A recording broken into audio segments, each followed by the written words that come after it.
Yes, good day, class. Thank you so much for tuning on Metric Hub. We are still focusing on end of year revision, and this is in last year paper, November 2023, grade 9, natural science. In this presentation, you shall see that you get memo, you get scope, and also notes. The paper is 100 marks. Please note that when you're writing the exam, you always know that you follow instructions, you read the instructions of the paper. I'm not gonna go through the instructions. I'm just going to pass through them and then we go through to what we should be working on. So thank you so much and keep on subscribing and sharing to family and friends so that all of us will go one file. I told you that Metric Hub will make the life easier. The journey will be short. You won't repeat. You won't delay, but everything will be smooth and running when Metric Hub is with you. Let me just go through the questions very fast.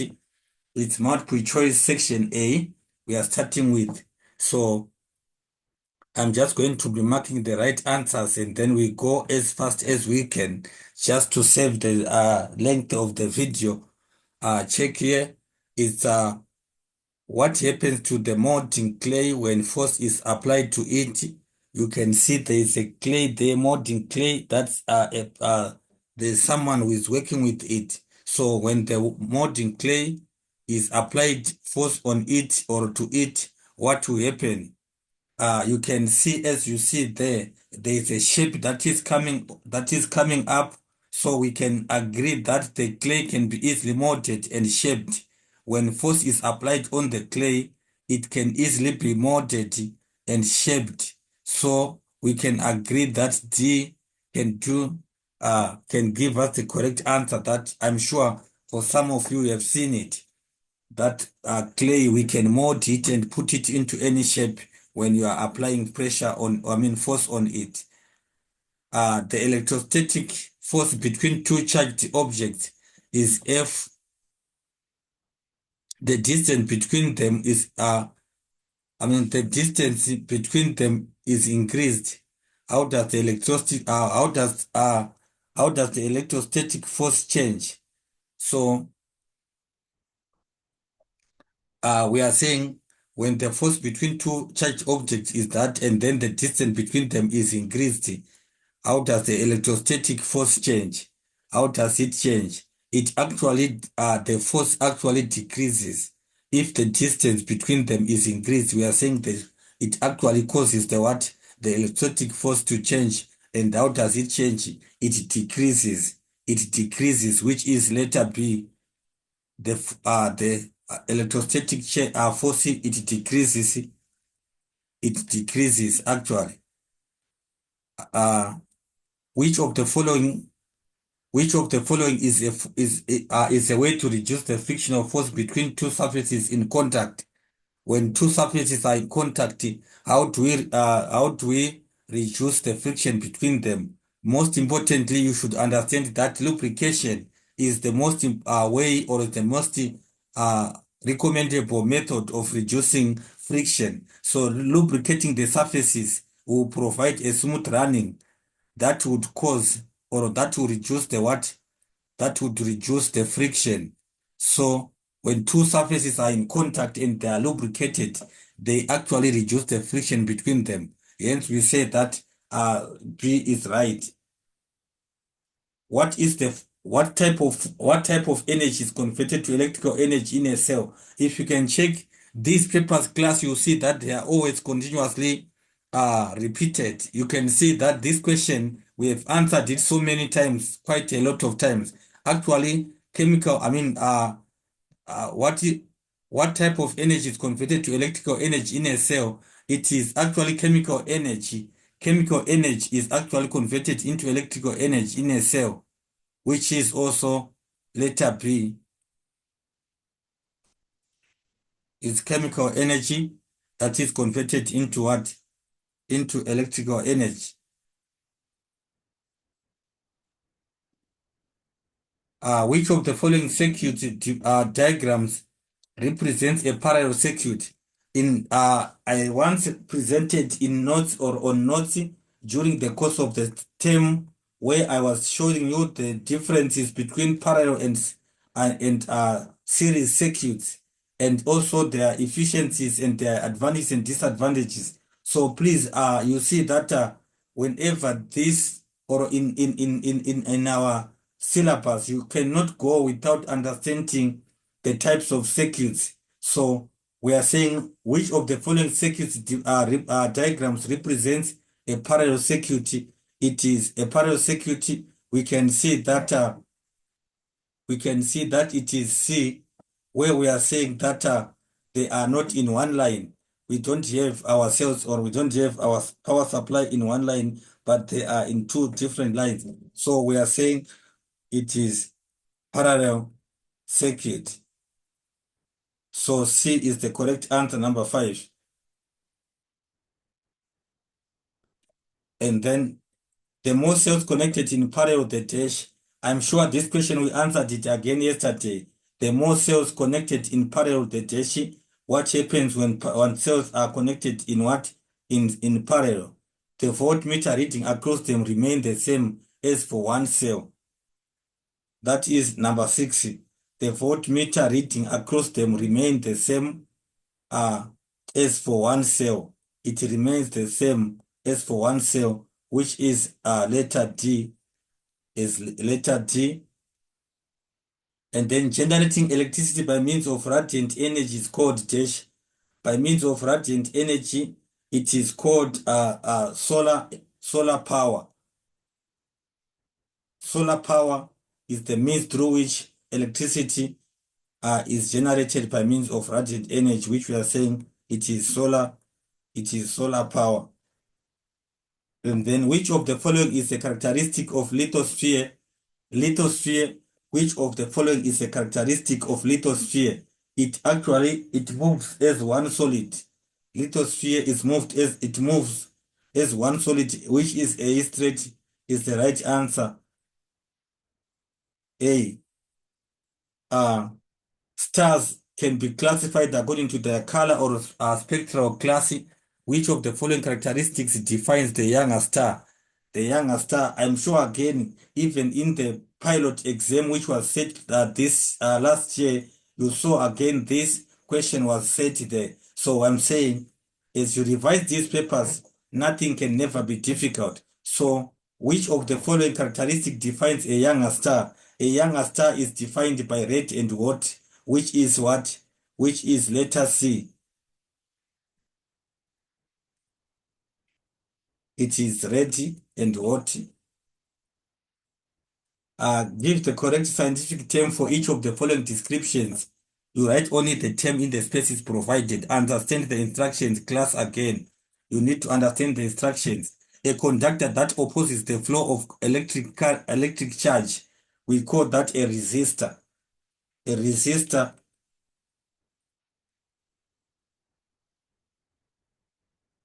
it's a resistor that opposes the flow of electric charge. The resistor, an example of non-contact force that acts perpendicular to the surface of an object.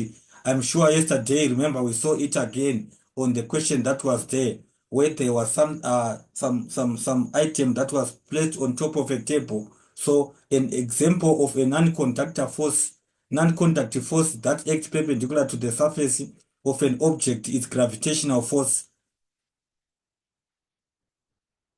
Gravitational is gravitational force.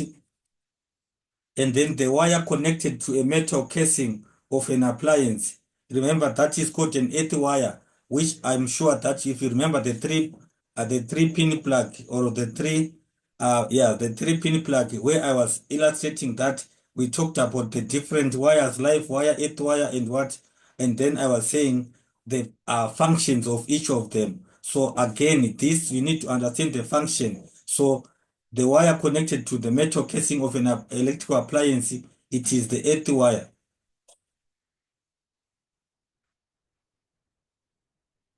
It is the earth wire, and then formed when magma wells up from the mantle, cools and hardens. I'm sure again this question is actually repeating again. We are saying it is what igneous rocks or igneous rock.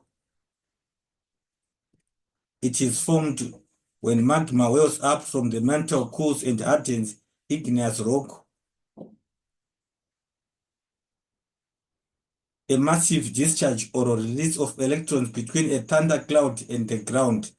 A massive discharge or release of electrons between a thundercloud and the ground. We call that what? Lightning.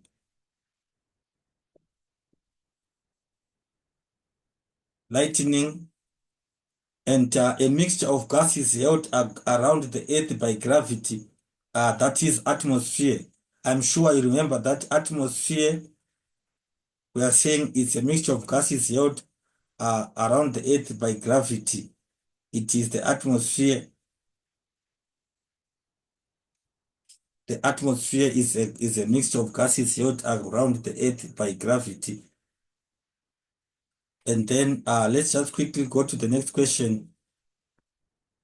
Matching terms, matching items. Choose an item in column B that matches a statement in column A.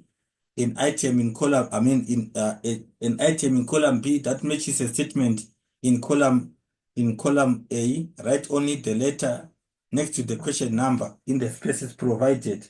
So we are saying spheres of matter that are so dense that not even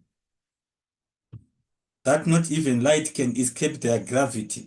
What is that? We are saying we need to choose the answers from the list that is given there. The spheres of matter that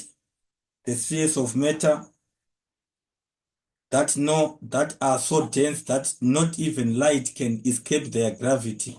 It is called the black hole. So we are saying number 3.1 is what is B. And then a safety device in an electric circuit that melts if the current exceeds the safety level. It is actually the safety level. You understand that it should be a fuse. A fuse, it is a safety device in an electric circuit that melts if the current exceeds the safety level. It is the fuse, which is letter E.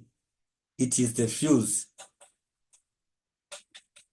Fuse helps to protect the electrical appliances by actually regulating, or we are saying it actually makes sure that it is actually a safety device in an electric circuit.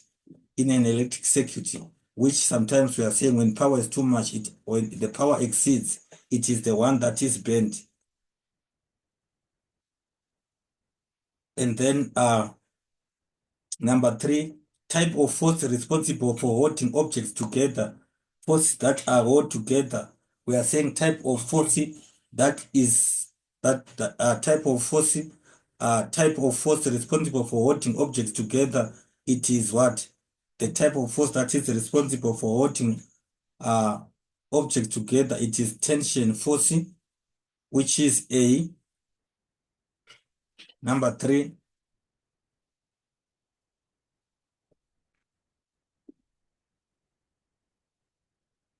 The outer gas of a white dwarf that are injected into space and form an expanding cloud. Number 4, it is what? The gases of a white dwarf that are injected into space and form an expanding cloud. It is planetary nebula. It is planetary, which is C. Number 4, it is C. And then a cycle in which rocks change from one form to another through various geological processes. What is that called?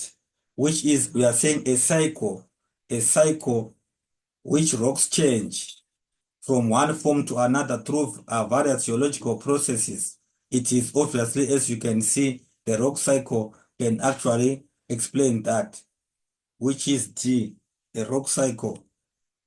So I'm saying out of 20, it is possible to get all the marks right. It is quite possible to get all the marks there. Study the pictures below and describe that what visible effect a force can have on each of objects illustrated. So A, I mean 4.1, that's a soccer player hitting the ball. So we are saying describe what visible effect a force can have on each of the object illustrated. So one, we are saying that one is hitting the ball. Obviously, he can make the ball to move. We are talking about A, can talk about movement. The ball can move, or we can also talk about changes the speed of what it can also changes the speed of the ball movement, or change the speed.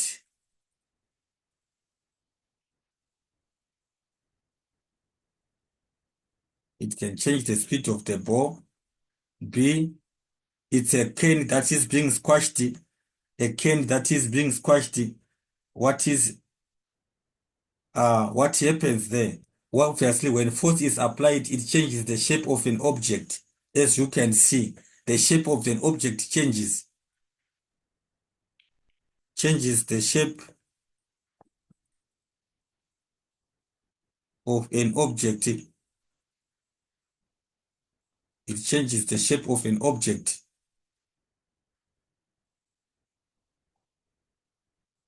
And then students conduct an investigation to observe what happens to two charged objects before contact, during contact, and after contact, as shown below.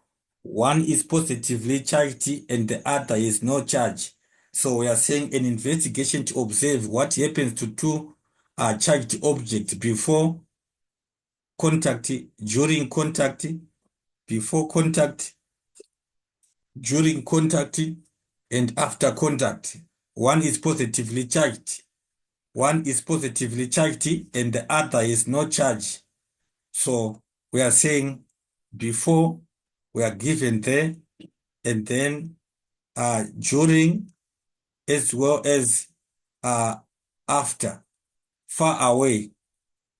And then what is happening is, what is the name of force that exists between the charged objects?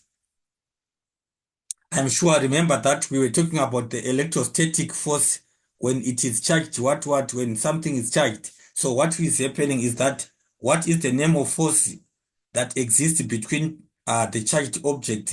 It is electrostatic force. Electro,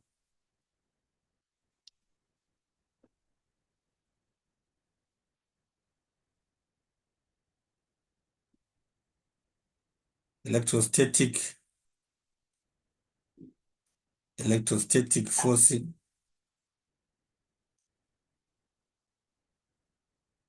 And what is the dependent variable in this investigation? The dependent variable, I'm sure we once talked about this in terms of investigations to observe what happens to two charged objects.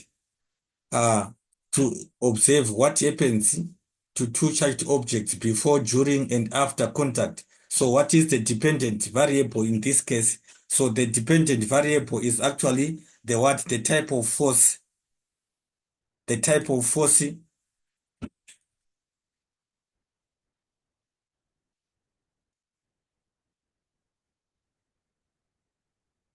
It is the dependent variable, type of force. Which particle will be transferred from one sphere to another sphere when they make contact? Right? Only protons, neurons, and also electrons. Which particles are transferred from one sphere to another? What type of particles are transferred from one sphere to another when they make contact? So it is, I'm sure I remember that it is electrons. Electrons, electrons are transferred from one sphere to another when they make contact. Electrons. And then sphere B was neutral before contact. Did it have charged particles? Write down only yes or no. was neutral. If it was neutral, we are saying sphere B was neutral.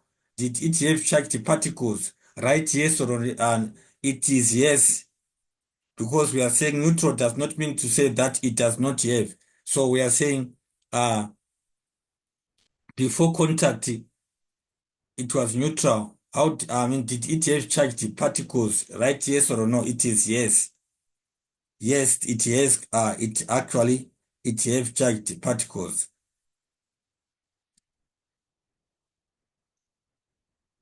Number 5. Notice how the position of the spheres changed after contact suggests a reason why the distance between the spheres is so much bigger than before. Remember, we've been talking about this, the distance between the two spheres, which is shown here to say they are far apart. We've been saying A and B, and they actually are saying after contact, they went far apart. So we are saying suggest a reason for that. So suggest a reason for that. We can see this is positively charged and it is positively charged, which we are saying what can be the reason that can make them to be far apart. So in that regard, suggest a reason why the distance between the spheres is so much bigger than before. It is actually because of what? It is because the spheres have like charges, ne? So they repel each other. The spheres have like charges, as I showed you there. They have like charges. So we are saying they have like charges. Like charges, we can say it is also defined as same. Uh, it have got same or like charges. So what is happening is that they repel one. I mean, they repel or push each other away.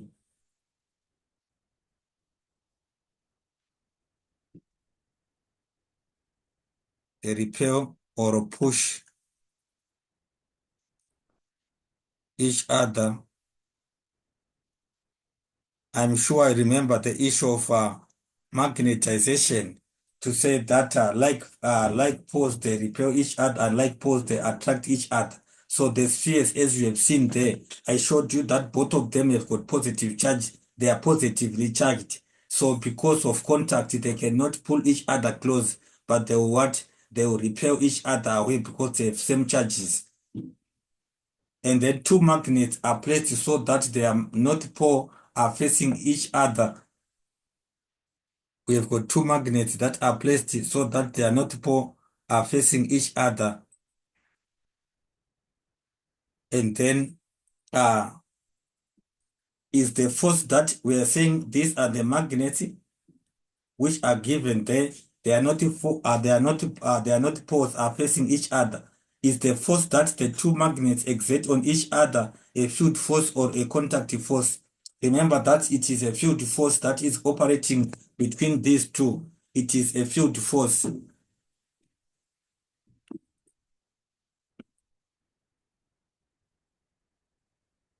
Field force is the one that actually operates in this case. You shall see when we are going to draw the lines of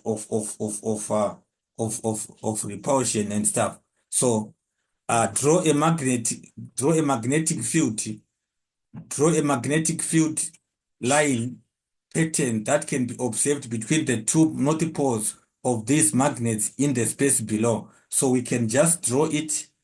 We can just draw that where we can just say, remember mine, I'm just drawing, it's a free hand. So you are supposed to draw with what? With a proper pen. Okay, let me just try to put it straight somewhere at the center there.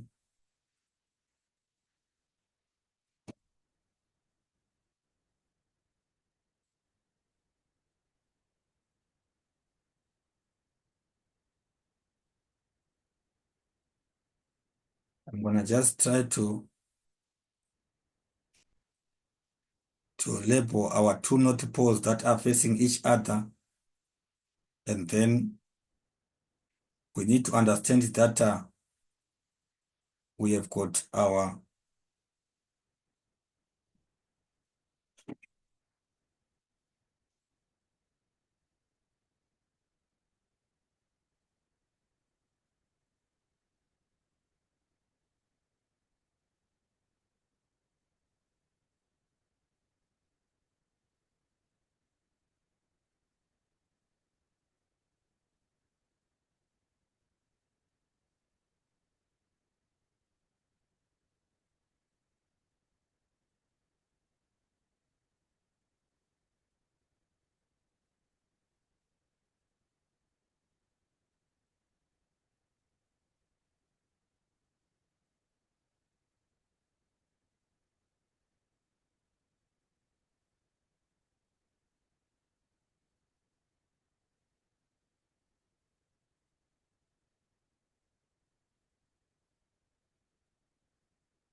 so you just need to know that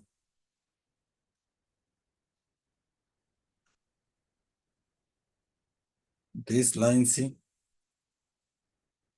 the magnetic field, they should be so closely plugged up here.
So what happens here is that we are saying you just have to draw the diagram like this one. You know, it is on the board. The board sometimes might not give a very kind of smooth diagram. But what I want you to know is that the diagram must be showing the arrows that are showing the movement of current, or I mean the movement of this. As you can see, the point, the direction to which the arrows are pointing. So as you can see there, I'm saying it can be something like that, something of that nature, where they are closely packed up this side, and then, as I said, so the question is saying draw a magnetic field line. The magnetic field line, this is it, magnetic field line. It's actually magnetic field line here.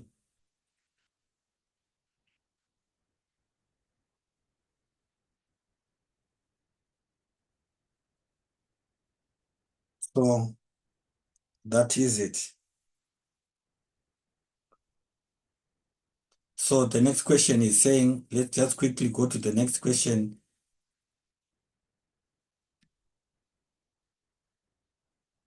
Four point 4.1. We are given the graph that shows magnetic force, how the magnetic force changes with the distance from two magnets. The magnetic force, how it changes with the distance from two magnets. We have got the force in newtons, and then we have got the distance in centimeters that is given there. So what is the magnitude of the magnetic force exerted by one magnet on another when the distance between the magnet is 4 centimeters? What is the magnitude of the magnetic force exerted by one magnet on one another when the distance between them is 4 centimeters? So we just go to 4 centimeters here, and then we read the force that is given on the horizontal, on the vertical scale there. So we are saying we are here, and then we can see that is called, this one is 0.1 Newton. 0.1 Newton, which you can see on the graph there. 0.1, which is given on the graph, that you see our 4 is there, and then 4 centimeters, and then we can see that what conclusion can be reached based on the results on the graph.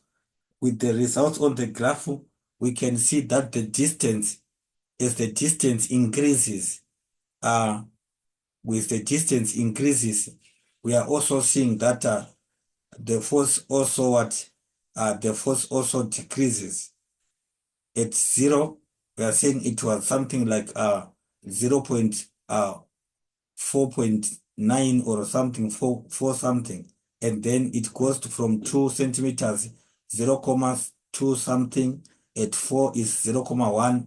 At 6 it is something less, 0.0 something, and then even at 10. So what we can say is that as the distance, we can say that as the distance between the magnets increases, the magnetic force between the magnets decreases. As the distance between the magnets increases, the magnetic force between the magnets decreases. That is true, which you can see there. As the distance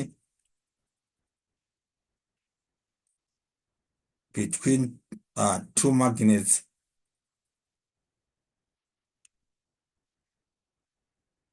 distance between two magnets increases,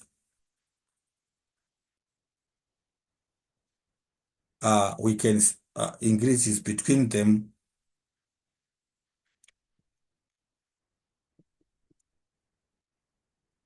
If the distance increases between them,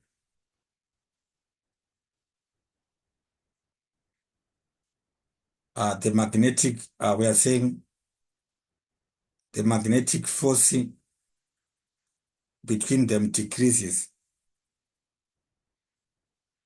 As the distance between two magnets increases between them, we are saying the magnetic force actually between the magnets decreases.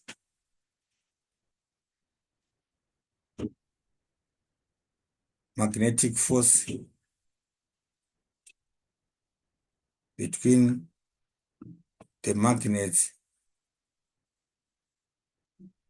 decreases. I'm sure that we can see together there. Actually, what happens is that force decreases as the distance between magnets increases.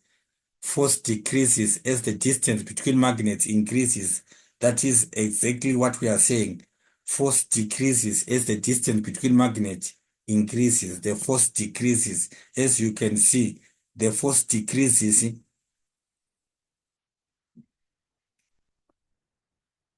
Force decreases as the distance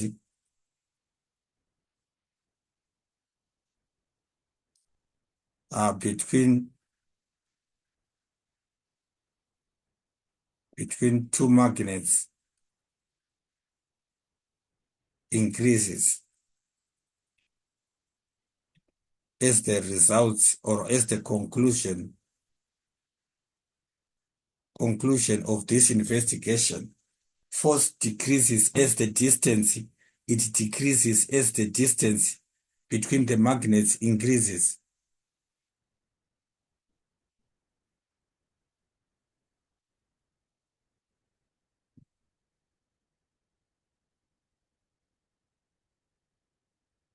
So that is what we are saying. Let's just quickly go to the next question. Define weight. Define weight. I'm sure this, I once also defined it, or I once defined it again, and it keeps on coming on and on. Define weight. Weight is actually the force with which the earth attracts all objects towards its center.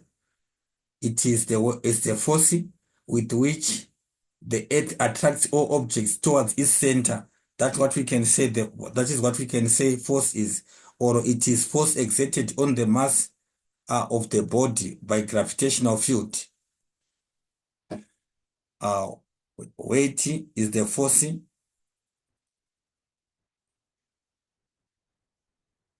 It is the force with which the earth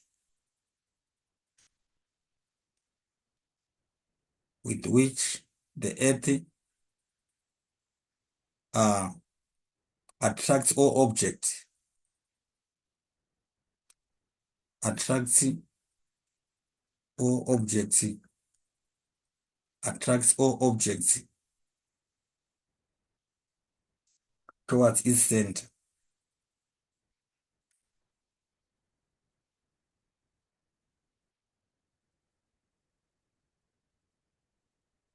Towards its center, we call that what?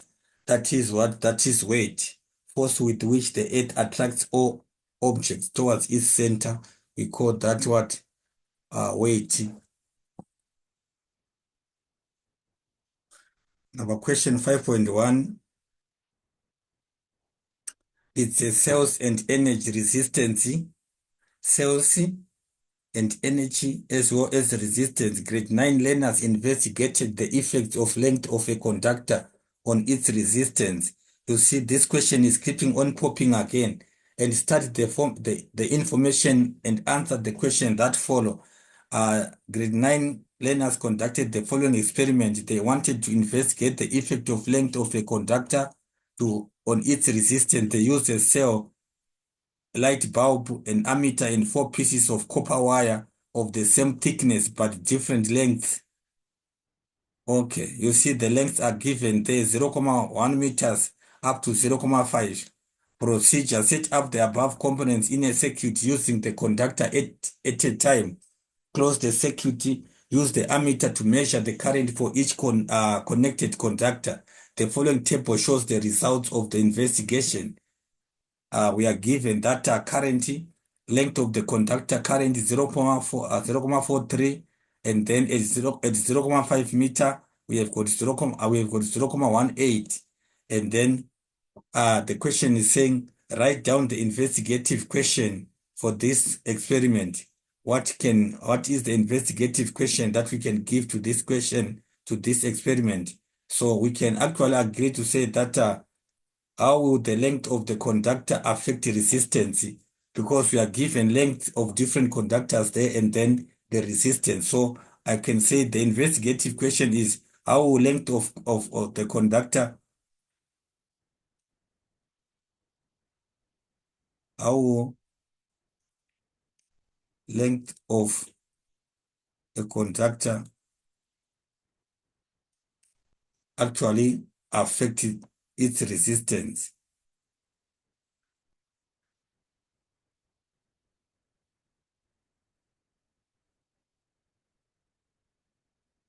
How does the length of a conductor affect its resistance? That's what we can say as a question, an investigative question for this experiment. Otherwise, we can also say what is the effect of length of a conductor on its resistance, which is more or less the same with what we have said. How length of a conductor affects its resistance. Next question. write down the hypothesis for the above investigation. So therefore, we are talking about the length and effect of the length of a conductor and its resistance. We remember we said the hypothesis is an educated guess of an investigation. So we can say that the shorter the length of a conductor, the lower the resistance. That's what I can say. The shorter, the shorter the length of the conductor, the shorter the length of a conductor, uh, the lower the resistance.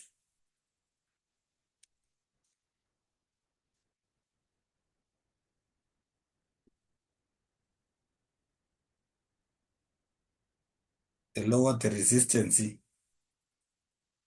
Identify the dependent variable.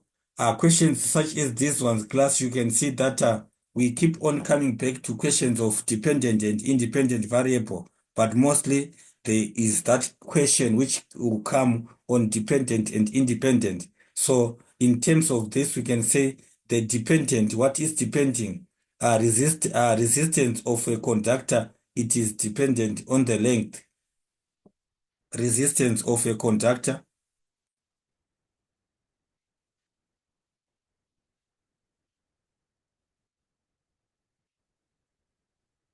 resistance of a conductor is the what is the dependent variable based on the conditions that we are having there. Resistance of the conductor is the dependent variable, because if you can see, we are saying that they wanted to investigate the effect of length of a conductor on its resistance. So we are saying the dependent variable is the what is the length of the conductor. It is the length. The dependent variable is the resistance of the conductor. The dependent variable is the resistance of the conductor. So remember to say that I was saying when you are doing an experiment, when you are given an experiment, we are saying investigate the effect of length of a conductor on its resistance. So on this statement where we are saying an investigation of what, that is where we get the dependent and independent variable. So the effect of the length of a conductor on its resistance, the effect of length of a conductor on its resistance. So you've got the length of the conductor and also resistance, the resistance of the conductor, as to say that is what is to be investigated. So the dependent variable is the resistance of the conductor, like I've said. Use the graph paper below and plot the graph of current against length of the conductor. This graph, actually, what you need to do is like just to draw a graph based on the what, on the information that we are given of, we are given those measurements there. We are given the measurements. We are given the measurements there to say that length of the conductor, and then we are given the current there. So what we are saying is that our graph is plotted on this set of data. This set of data, it is where the graph is to be plotted on. We are supposed to draw a graph on this set of data. That is where the graph is to be plotted on. So I'm gonna just want to give you the what. You need to know the characteristics or features that must be found on a graph. So we are saying in that case, let me just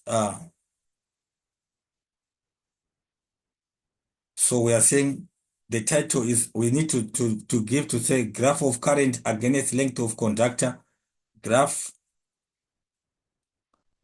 of current against length of conductor, graph of current against length of conductor, and then we are supposed to draw a line graph. Plot the graph of the current against the line, the length of it is even given. Graph against the length of the current against the length of the conductor. So our set of data that we are given there, we can need to understand that you need to have a suitable scale. You must have a suitable scale which you can actually give to say on the horizontal axis, we can say length of the conductor must be on the horizontal axis, and then on the vertical axis is the current. So I can say current in amps here.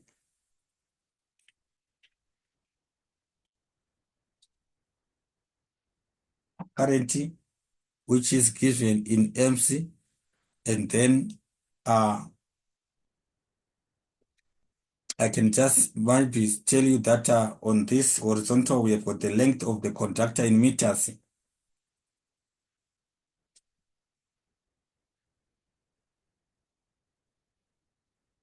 Length of conductor.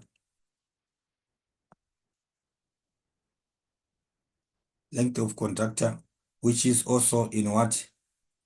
In meters. So one thing that you should understand is that when you are drawing these graphs, it is always recommendable that you know the units of each of the axes. You must label the axes properly. So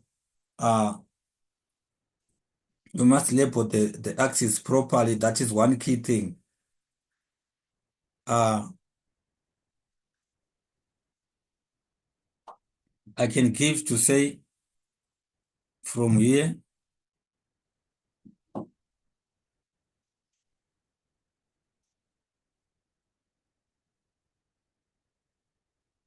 and then I can give to say my graph goes up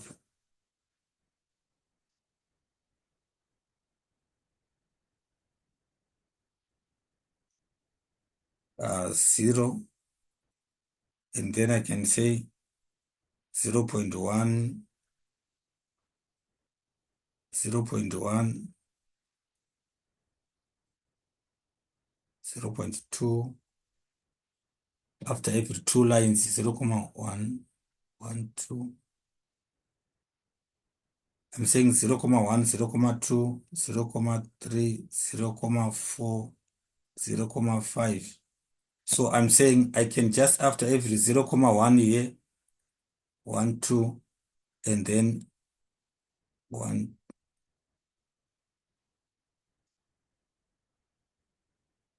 0.1, 0.2, 0.3, 1, 2, 3, 0.4, 1, 2, 3, 0.5. So you see the measurements, I'm saying there must be a standard of interval that you can choose. There must be a standard of interval that you can choose, which can actually help you to make sure that your information is gonna be what is gonna be fine. So we are saying at 0, at the length of 0.1, it was something like 0.1, the length,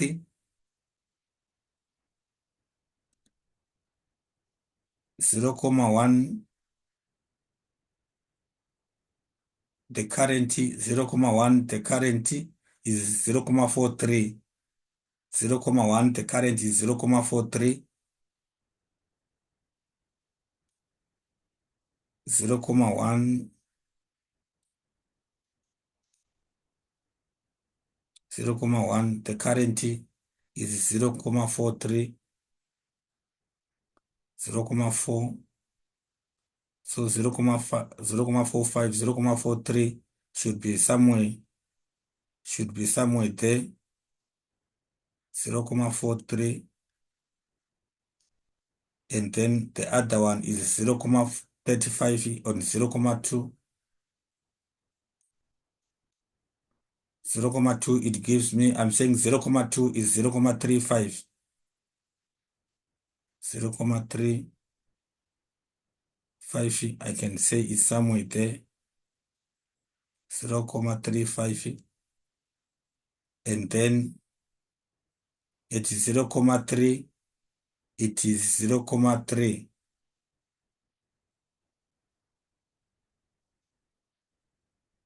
it is 0.3,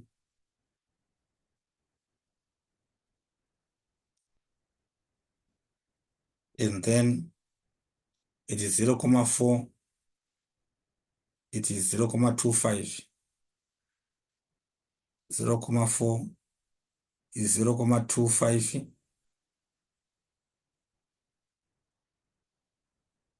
0.25, which is somewhere there, and then 0.5, 0.5, it is something like 0, 0.5, 0.5 is giving us 0.5 is 0.18, 0.15, 0.18, 0.5 is 0.18, which is somewhere 0.18. So I'm saying I just have to draw a line that is joining my points. A line that is joining my points. So what I just want you to take note of, class, is that the readings that are on each of the readings that are there, you must be able to put them at every point that you are marking. Where you are marking every point on the line that you are marking, there must be what? There must be marked there. You must give the reading there to say what is the reading. So as I'm giving you there to say at each of the points that I'm marking, I've given you the readings there. So length of the conductor in meters, and then current in what? In amps. So you are given, or you have done the right thing as you have done that. So uh here, I'm just trying to give you that you can get these answers right by doing the right thing. These markings, I'm saying, on your vertical axis, these readings must be visible. These readings must be there. They must be visible on the plotting or on the plot of the graph. It's 0.43, and then this is 0.36, 0.36, and then the other one is 0.30, 0.24, 0.24. So what I'm saying is such points, 0.24, I cannot lose any marks if you do this on your graph, plot and give the readings that you are marking on your axis there. You plot, you join the graph like that, and then everything is what is clear and done, current in MC, and then you have got your graph with these readings that I put on it to say the numbers that are there, these numbers. I'm saying these numbers are very important. So therefore, the marker cannot think to say, am I right to that is 0.18 there? And am I right? So therefore, that can be correct as long as those numbers are there. So thank you so much. Let's go to the next question. Start the circuit below and answer the questions that follow. What is the purpose of the component circled in the diagram? What is the purpose of the component circled in the diagram? Which we are saying the component circled in the diagram are batteries. What is the purpose of them? They actually provide energy. To provide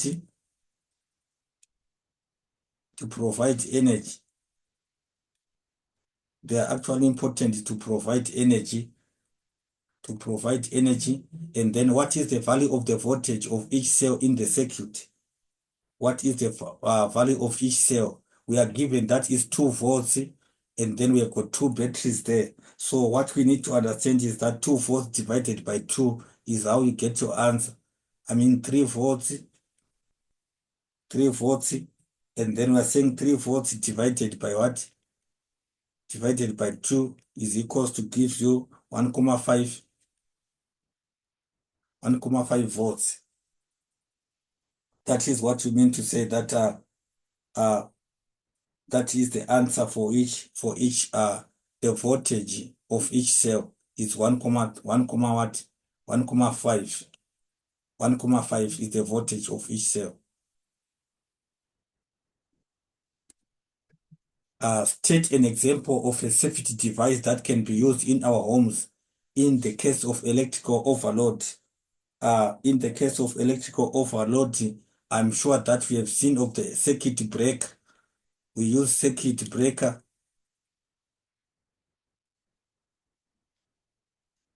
Circuit breaker is actually used.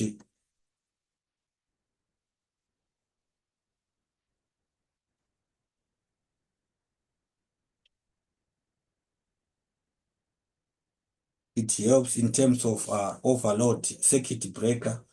And then they study the diagram, study the diagram, study the circuit diagram below and answer the questions. Each cell has a potential difference of 1,5 volts. The resistance of the bulb S is R, and the resistance bulb T is 4R. And then we are given that's our diagram there, V1, V2, and then we are given also those, that is also V3. And then in which way are the bulbs S and T connected? S, this is S and T. Remember we said as long they are not on the same line, they are provide, or we can say that they are in a what? They are, when they are in two different lines, that is a parallel. It's a parallel, if they are in a parallel, they are connected in a parallel circuit or a parallel connection. It's parallel connection. What is the reading on the voltmeter V1? V1, we have got how many cells? We have got 1, 2, 3. Actually, we have got 3 torch cells there. So what we are saying is that V1 is equals to 3 times 3 multiplied by 1,5, because we are told that each cell has got a potential difference of 1,5. So we can get that as to say it is equals to what? 4.5 V.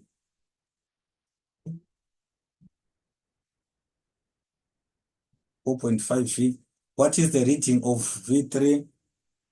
V3. Let me check where's V3.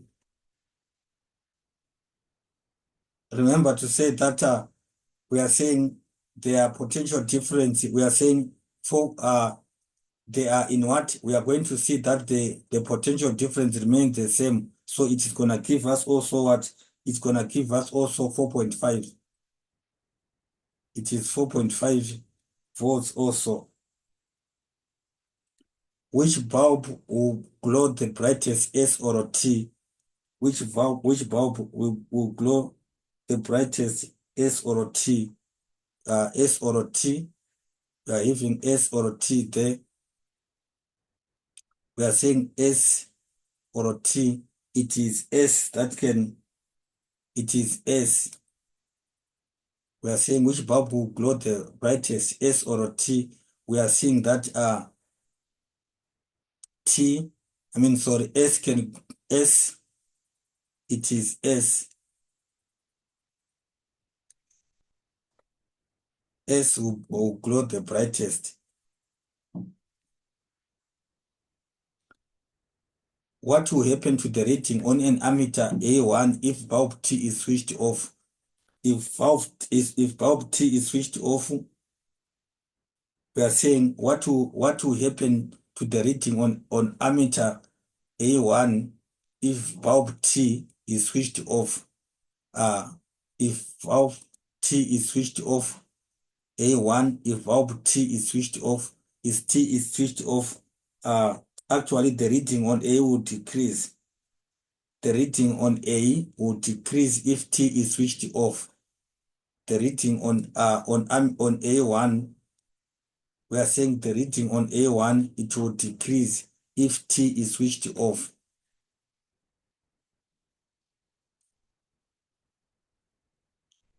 reading on A1,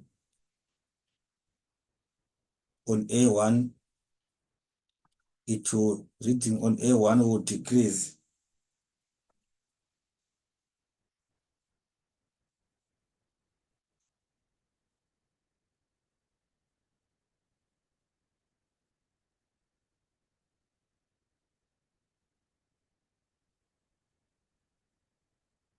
Explain your answer in that regard.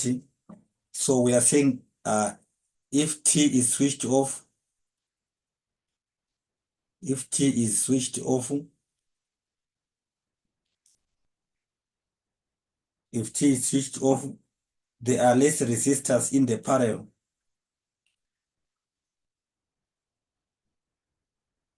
There are less resistors in the parallel.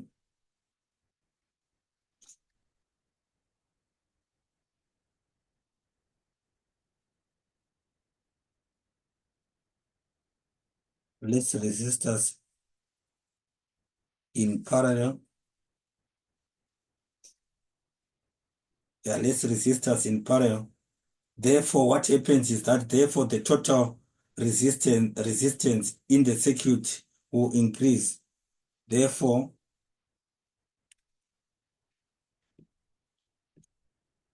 the total resistance in circuit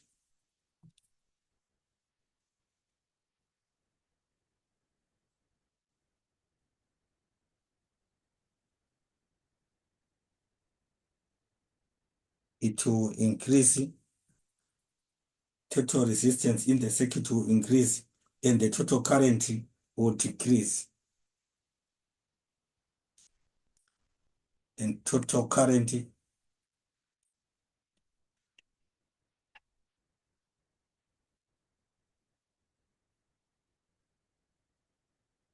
we are saying if T is switched off, there are less resistors in parallel. Therefore, the total resistance in the circuit will increase. Total resistance, we are saying the total, therefore the total resistance in the circuit will increase. If the total resistance in the circuit increases, total current will decrease. If resistance increases, that is why A will decrease. The reading on A1 will decrease. What is the device that is used to measure current? What is the device that is used to measure current called? I'm sure it is even given in the question paper there to say that our ammeter, it is the one that measures current. Draw a diagram of a series circuit that includes two bulbs, two cells. We are saying in series, connected in a series, and a voltmeter connected to the battery. Label the components and indicate the direction of flow of current. So the components are those ones given in question, which are here. So let me draw. We can say that let me just see size my spacing.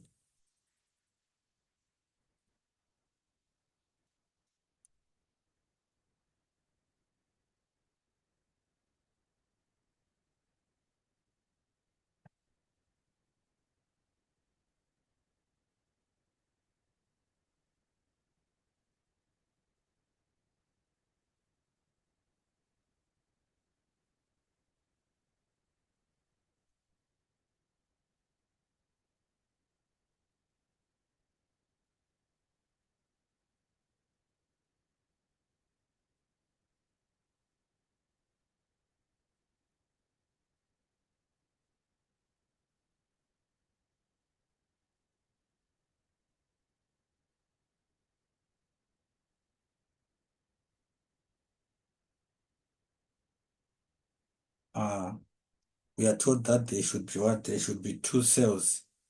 There are two cells, ne? So our Celsius.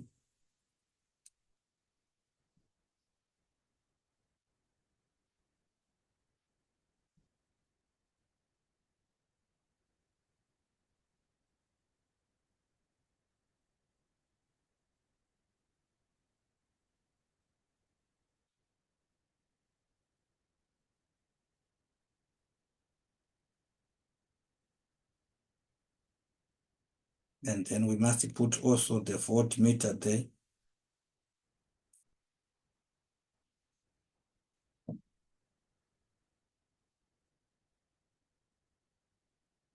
So we have got our voltmeter. We have got the battery. Let me just use different ink. The battery. This is our voltmeter.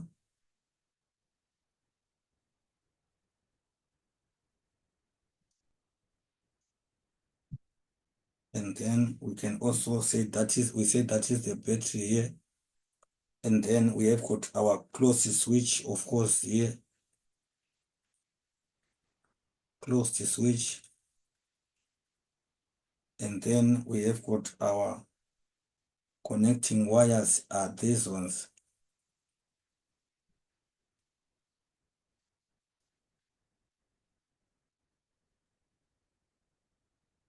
And then obviously this one, we are saying this is a what? A light bulb.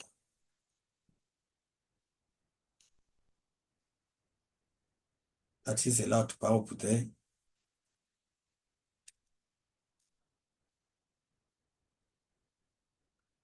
I'm sure we can see. So the question is saying draw those. So we have drawn that, and then I'm sure that can be correct to say that we have got our two torch cells, our two bulbs, and then our switch, which is and voltmeter. So I'm saying these are the items that are asked. These are the items that are asked, the connecting wires, the light bulb, and also our what? Our two cells here. So it is done. That is what the diagram, that is what the question wants you to do. We have got this bulb and that bulb there. So it is done. Can you see this? That is exactly what you need to draw. And then let's just go to the next question. Cost of power, consumption, energy, and the electricity grid. Use the information in the table to answer the questions that follow. So cost per unit of electricity of 90 cents in all your calculations. Remember, cost is cost to power times time times unit price. Appliance power rating. We are given the vacuum cleaner, all these various appliances that are given there. Your family has used 320 kilowatts of electricity this month. Calculate the total cost. Calculate the cost of 320 kilowatts of electricity. So we are going to say cost is equals to, saying cost is equals to, and then our cost is equals to 320, which is given there 320 because we are given the formula there, power 320 is 320 or 320 kilowatts times time. We are told that what is it is used for this month. Calculate, and then let me show you. It's we are saying time over 90 minutes. 1 hour times 1 hour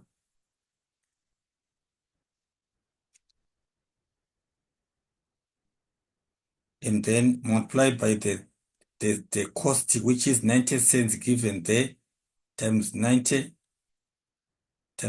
cents. I'm sure this one you can see that it is given there on the formula. It is given there. So we multiply that, which is equals to, we give that one, it gives us 28,800 cents. 28,800 cents. And then we can get that. We must put the answer in what? In rands. So this is what? This is 288 rand. 288 rands.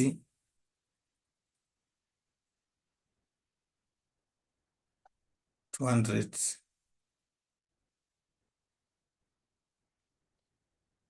288.00 rands. And then you get that your 3 marks there. Number 2, a whole chicken takes about 1 hour to cook in a conventional oven. In a microwave, it takes approximately 12 minutes. Show by calculation which appliance is cheaper to use. So we are going to calculate to say which appliance is cheaper to use. So 12 minutes. Let's start by saying it takes, we are saying it takes 12 minutes in a what? It takes 12 minutes in a microwave. And then it in a conventional oven is what is it's 1 hour. So we just want to see that 12 minutes 12 minutes is equals to how many hours? 0.1 0.2 hours.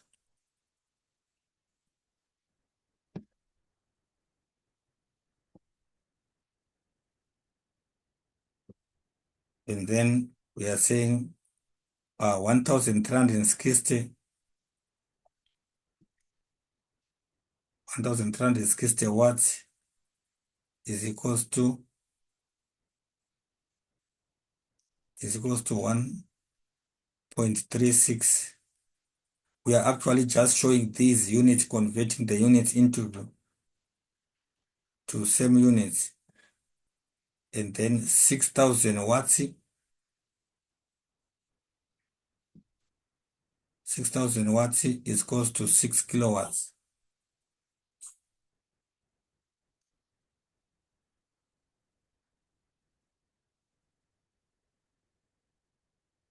Having said that, let's see what the question is saying. So microwave, let's talk about microwave cost. Microwave cost. Microwave cost is equals to, we are saying this is equals to 1.36 multiplied by 0.2 multiplied by 90, and then it's gonna give us equals to 24.48 cents,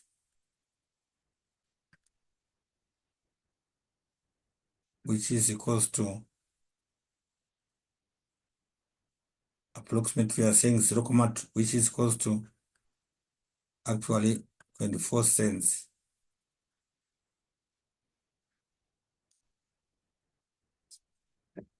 24 cents.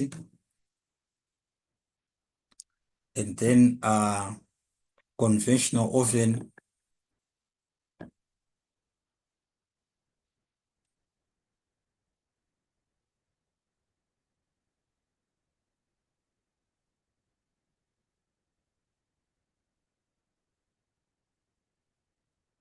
conventional oven is equals to, we have got our 6 multiplied by 1 hour that we are given there, then multiplied by 1, multiplied by 90 cents, and then it can give us 540 cents, and then that is cost to 5 rand 40. So we are saying based on the calculation, the microwave is far cheaper to run than a what? Than a conventional microwave. It is cheaper because you see that one. So based on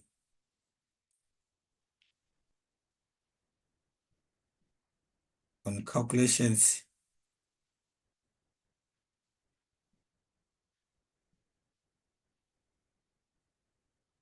the microwave actually is far cheaper to run than what? Than a conventional oven. Microwave is far cheaper to run than a conventional oven,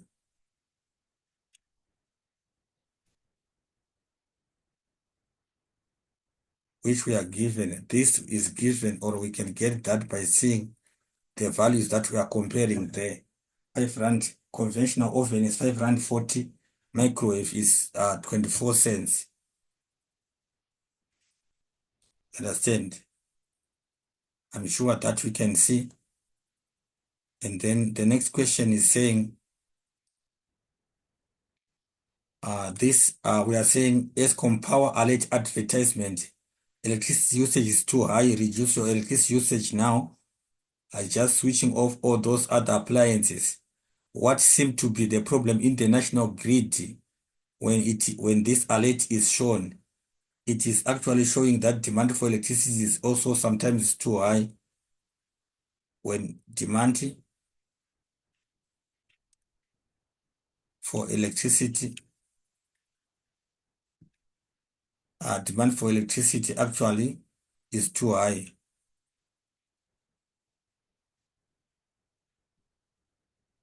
It can also even show overloading.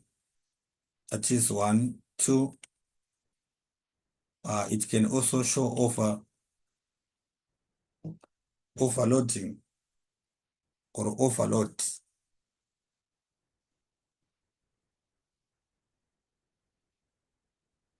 I'm sure you have seen in winter where they say, please switch off all appliances not in use. So you can see electricity usage is too high. So we might also end up having a load shedding. So what we are saying is that it is given demand for electricity is too high and also can also show overload. Question next. If users are not following the alert, what will ESCOM do? If users don't follow the alert, ESCOM will do, like I said, load shedding or electricity supply will be interrupted or cut. ESCOM will cut the electricity. Will cut the electricity supply. Or we can also say that we can also have load shedding.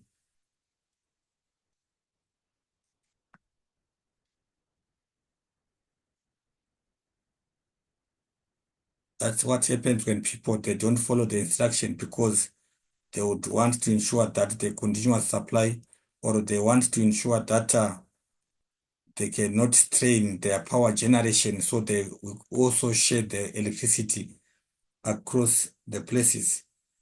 Name one way in which consumers can reduce their electricity bill in terms of saving the electricity bill. How do consumers do that? Make use of alternative sources of energy. They can make use of alternative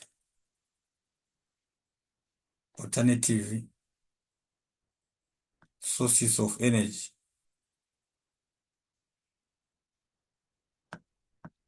or they can switch off all the appliances not in use. Switch off all appliances not in use can also be one other way. They can also use fossil fuels. Make use of fossil fuels. Or we can talk about switching off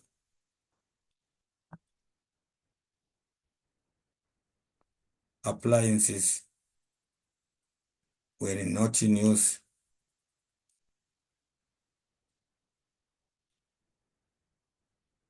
Understand? Name one advantage of solar power energy. Advantage of solar power energy. What is the advantage of solar power energy? Actually, we can say that it is actually it saves it is renewable source of energy. It is renewable.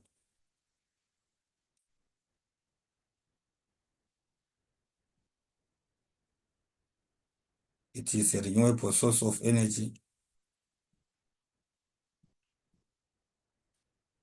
Or we can also say that long-term cost savings. Yes, long-term cost savings.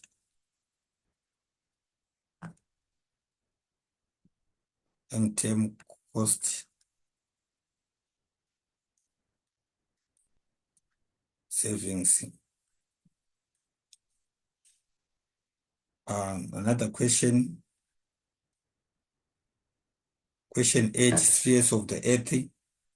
It is the lithosphere, the atmosphere, the hydrosphere, and the biosphere, which are given there. The interaction between the spheres of the Earth are shown there. And then the question is saying, describe the interaction between the different spheres of the Earth involved in each of the interaction described.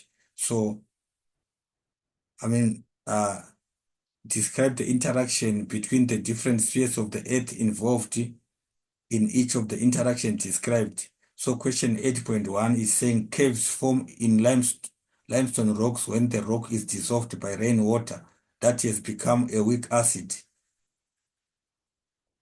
So what is that we need to talk about? Sorry, before I go there, let me just check if I... Okay. Yeah, I'm saying name one disadvantage of solar energy. Here, I'm just picking up that I'm just picking up that the disadvantage, not advantage, the disadvantage.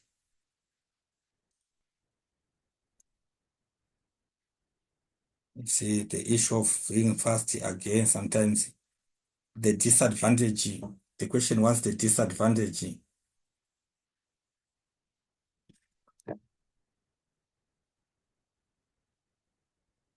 Yeah. One, we are saying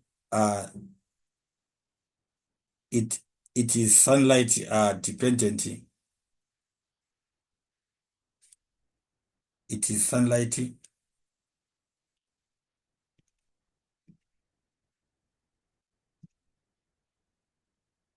It is sunlight dependent, and also uh,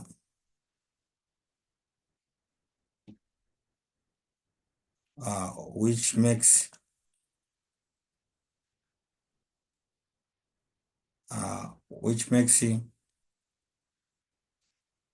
less energy available. It makes less energy available during prolonged rain days. During prolonged rain days without sunshine. Without sunshine. So if there is no sun, we cannot be able to have the solar energy. We cannot be having solar energy. sometimes again it is immovable, difficult when you want to relocate, difficult when people want to relocate. That is one other disadvantage that we can give there. So we are saying caves form in limestone rock when the rock is dissolved by rainwater that has become weak. So lithosphere and hydrosphere interacted. So we are saying describe the interaction between the two spheres of the earth involved in each of the interactions below. So we are talking about the interactions below. So in this case, 8.1, we are saying the lithosphere and the hydrosphere interacted.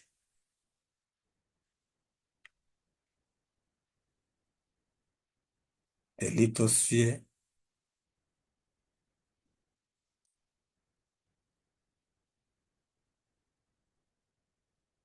the lithosphere, which we are talking about the rocks,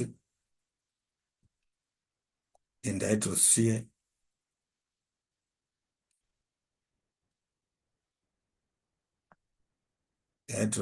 which we are talking about lime water,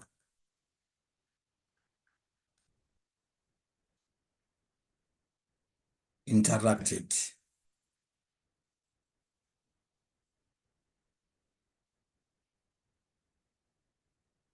Number Rainwater becomes weak acid when it absorbs carbon dioxide from the air while falling through it. So we are saying it is the hydrosphere and the atmosphere interacted.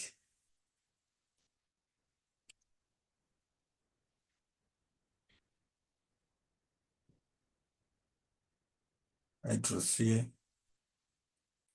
which is the water, and atmosphere,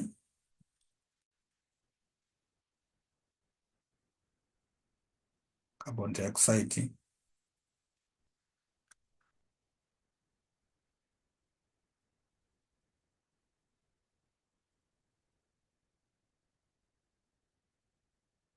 They interacted there. And then grow, plants only grow in light near the cave entrance. It is the biosphere, the plants, and the atmosphere light interacted.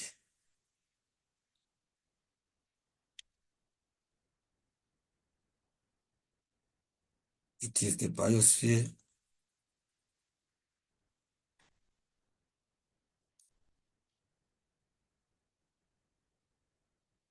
which we say the plants and the atmosphere,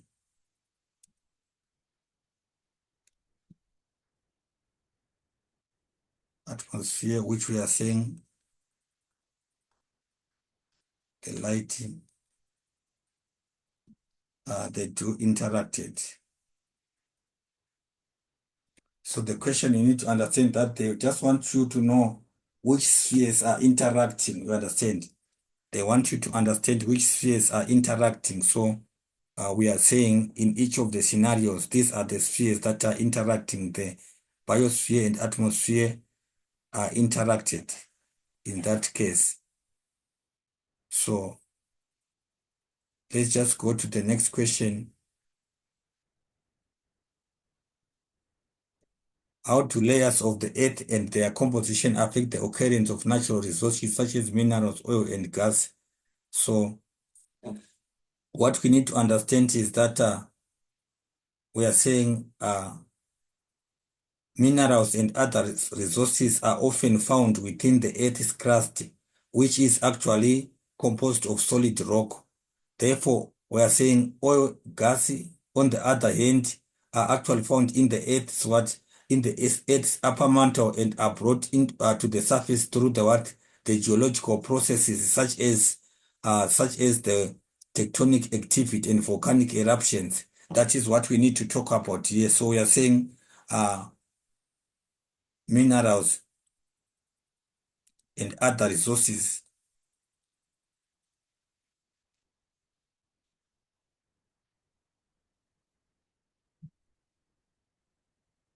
Minerals and other resources are often found are often found within the Earth's crust, found within the Earth's crust, which is composed of solid rocks,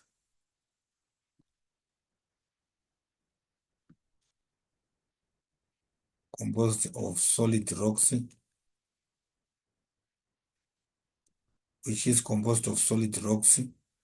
So we are saying oils and gas. On the other hand,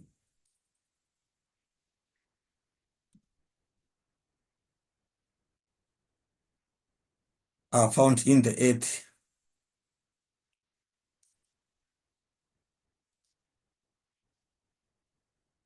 They are found in the earth.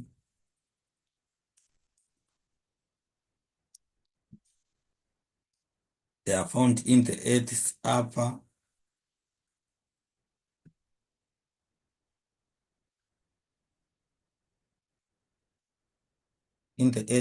mantle and are brought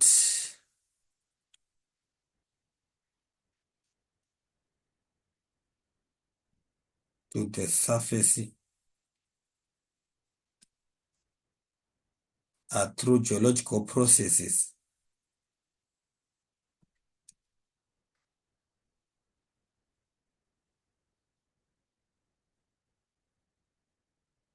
Processes such as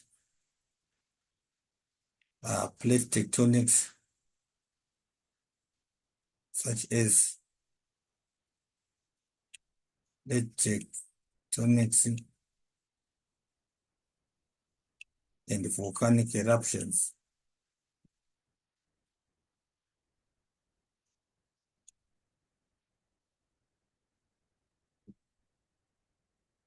And then we are saying the composition and structure of what? Of the Earth's layer. The Earth's layers thus play a crucial role in the formation and distribution of what? Of natural resources such as minerals, oils, and gas. The composition and structure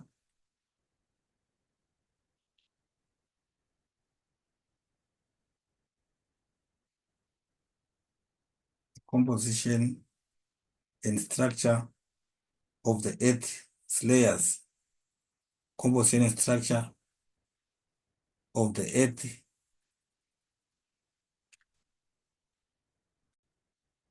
Earth's layers layers play a crucial role. They play a crucial role in the formation and distribution of natural resources, in formation and distribution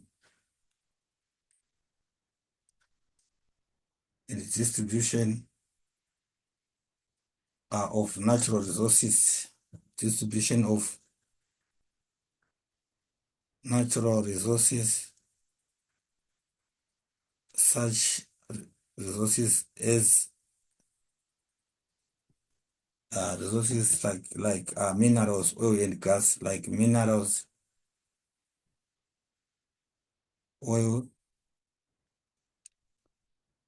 and gas. So that is what happens there. You need to understand in terms of the Earth's layers and their composition, how they affect natural resources. So we are saying some of them, they are found in the Earth's mantle, and others are actually brought to the Earth's surface through the geological processes, such as plate tectonics and volcanic eruptions. And therefore, we are saying the composition and structure of the Earth's layers play a very important role in the formation and distribution of natural resources, such as the minerals, oil, and gas. The next question is saying, rocks on the earth, on the surface of the earth, are weathered to form smaller particles. Mention and two important factors that influence the process of withering. Withering is affected by heat, obviously. It is affected by weight, by we can say by water. It is affected by also animals and plants.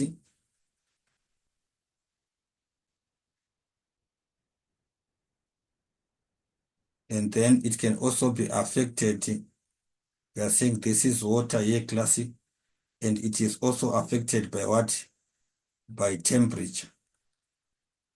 Or we can say, let me say it has been said, let me just say it can also be affected by what is this? It is heat, it is water, it is plants and animals. I think we can just say that these are the factors that can affect rate of withering, and also even the chemical composition of the rock. Chemical composition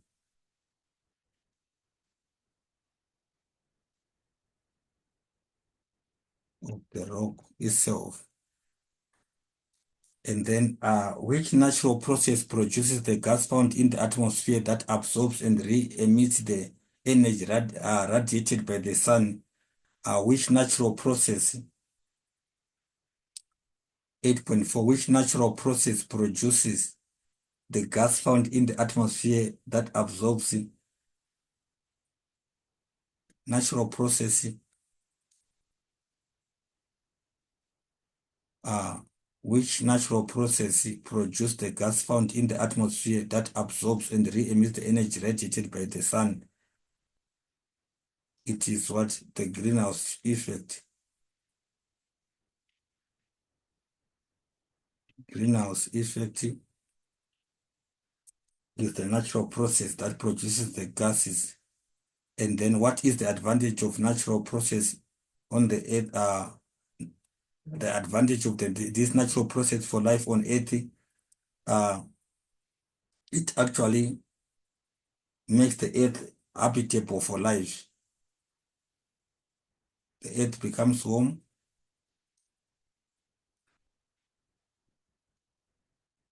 Earth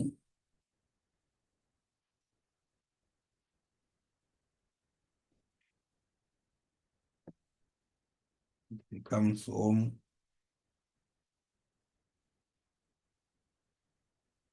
which we are saying temperature increases and becomes habitable for what? For life. Becomes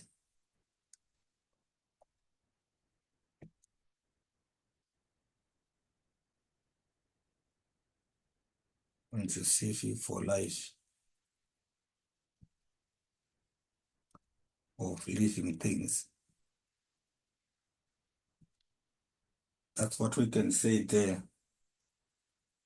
That's what we can say. I'm gonna end with this question 9, because question 10 is just a repetition which we have answered already before. Mining and mineral resources. We are saying for mining companies to take responsibility, and for us as government, we need to now expropriate all those deserted mines, expropriate that land without compensation for the good and the public, for the good of the public. Make sure that revitalized and create jobs for our own communities, said the former Premier of Gauteng. The absent mine owners have left those mine workers and the illegal immigrants without taking them back to their countries of origin.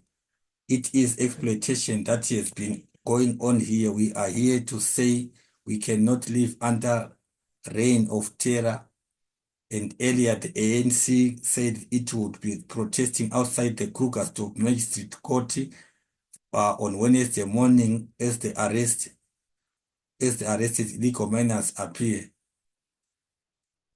And then, where does the mining take place in open cast mine? Where does the mining take place in open cast mining? It is where does the mining take place on open cast mining? On the surface. It takes place on the surface. It takes place on the surface class. And then discuss N2 effects of illegal mining. It causes deterioration of environment, causes deterioration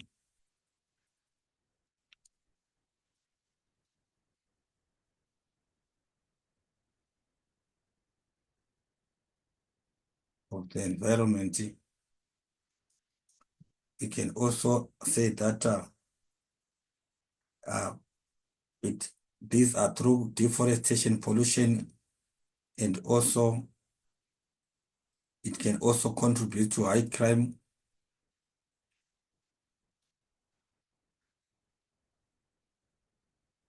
Contributes to high crime.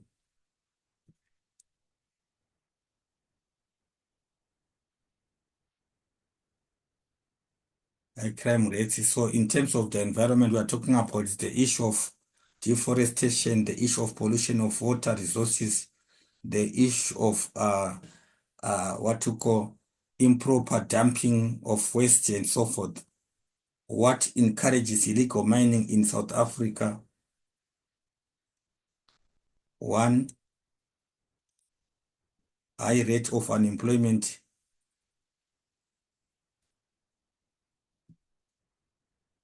High rate of unemployment. Two, we can also talk about the failure of the government to come up with laws that regulate and control mining. We can say improper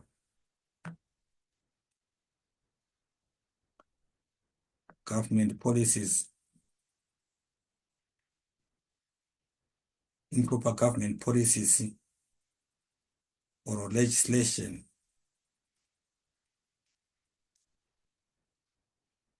on control. We are saying or legislation on what on mining by artisans, on mining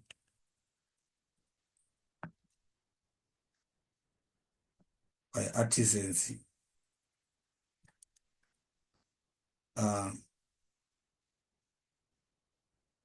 It is also caused because of those informal mines and stuff.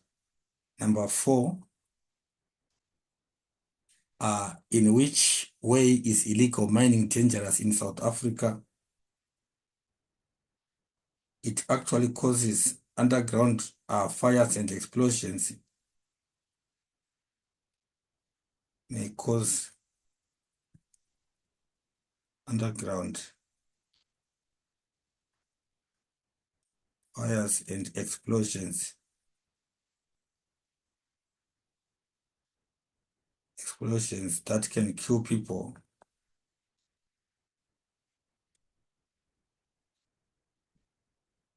We can also talk about also problems to do with deterioration and contamination of the environment.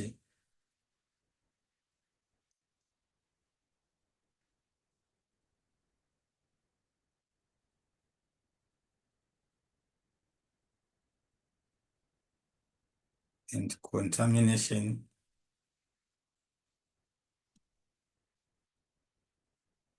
which we can say pollution of environment, like what we've said there. It can also cause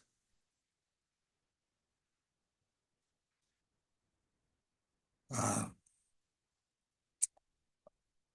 explosion of social crimes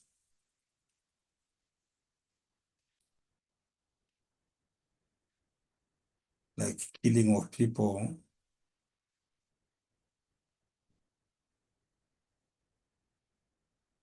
killings and rape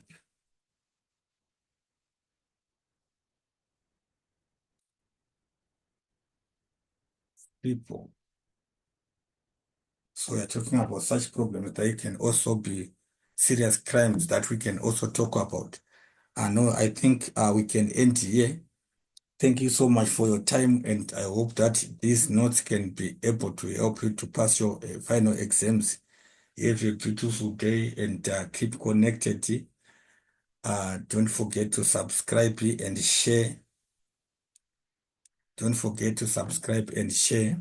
All the best in your examinations. Thank you. Good day.